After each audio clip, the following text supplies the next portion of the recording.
Assalamualaikum warahmatullahi wabarakatuh. Rekan-rekan sekalian yang budiman, di dalam Al-Quranul Karim Surah Al-Kahfi ayat 82 berkaitan dengan kisah-kisah hikmah perjalanan Nabi Khidir alaihissalam dan Nabi Musa alaihissalam saat Nabi Musa ingin mencari ilmu hikmah. Rekan-rekan sekalian, pada saat Nabi Khidir dan Nabi Musa alaihissalam telah tiba di satu tempat setelah membocorkan perahu sang raja yang zalim karena bermuatan tua, kemudian membunuh seorang anak yang suatu saat dia akan durhaka.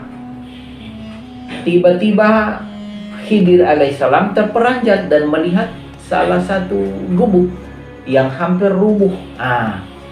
Tanpa banyak tingkah dan banyak berbicara, Khidir alaihissalam langsung memperbaiki gubuk tadi yang hampir roboh. Nabi Musa pun kebingungan dan melarang, mengapa engkau perbaiki rumah yang tanpa ada upah? Rekan-rekan sekalian, tetapi Khidir alaihissalam langsung mengerjakan rumah itu sehingga kokoh. Rupanya rumah tersebut Khidir alaihissalam menerima firman dari Allah Subhanahu wa taala. Wa kana tahtahu kanzul lahma. Sesungguhnya di bawah gubuk tua itu tersimpan peninggalan kedua anak yatim, kedua anak bersaudara, yaitu kepingan-kepingan emas yang di dalamnya tertulis 7 baris. Kepingan emas yang tertulis 7 baris itu antara lain mengandung makna yang pertama, aku heran terhadap sikap orang yang mengetahui adanya maut tetapi dia masih suka tertawa-tawa. Yang kedua, aku heran terhadap sikap orang yang mengetahui segalanya berdasarkan takdir, iradah, kehendak dan ketentuan Allah Subhanahu wa taala, tetapi dia masih mencintai yang lainnya. Yang ketiga, aku heran terhadap sikap orang yang mengetahui segala hal ihwal perkara di atas muka bumi ini adalah iradah, kehendak, takdir, ketentuan Tuhan Allah SWT Rabbul Alamin, tetapi dia masih bersedih jika kehilangan sesuatu. Yang keempat, aku heran terhadap sikap orang yang mengetahui bahwa suatu saat nanti di yaumil masyhar ada pengadilan ahkamul hakimin, hakim yang maha agung Allah Subhanahu wa taala, tetapi dia masih senang menimbun-nimbunkan harta.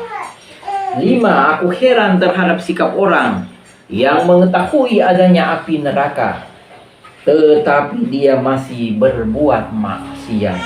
Yang keenam, aku heran terhadap sikap orang yang mengetahui, memahami, meyakini bahwa ada yang maha hidup, yang mengontrol seluruh sendi-sendi kehidupan, yang maha gaib, Allahu Akbar, Allah Subhanahu wa taala, tapi mereka masih mencari perlindungan selain dari Tuhan Rabbul Alamin. 7. Aku heran terhadap sikap orang yang mengetahui adanya keindahan dan kenikmatan surga, tetapi ia masih mencari kenikmatan sesaat, kesenangan sesaat, kemewahan-kemewahan lain yang bersifat nisbi dan bersifat sementara. Rekan-rekan sekalian, pada kepingan emas tadi juga ditemukan beberapa tulisan. Aku heran terhadap sikap orang yang mengetahui bahwa sesungguhnya syaitan adalah musuh yang nyata, tetapi mereka masih ingin berteman, bersahabat, bahkan mentaati apa permainan syaitan. Rekan-rekan sekalian, Dalam surah Al-Kahfi terdapat kisah-kisah hikmah yang mestinya menjadi bahan renungan, yang mestinya menjadi bahan pelajaran, bahwa manusia ini suatu saat akan diproses di hadapan ahkamul hakimin di yaumil akhir. Seluruh orang-orang sebenarnya harus memahami dan mengetahui bahwa kehidupan yang hakiki adalah kehidupan sesudah alam fisika, yaitu alam metafisika. Atas perhatian rekan-rekan sekalian, saya ucapkan terima kasih. Wassalamualaikum warahmatullahi wabarakatuh.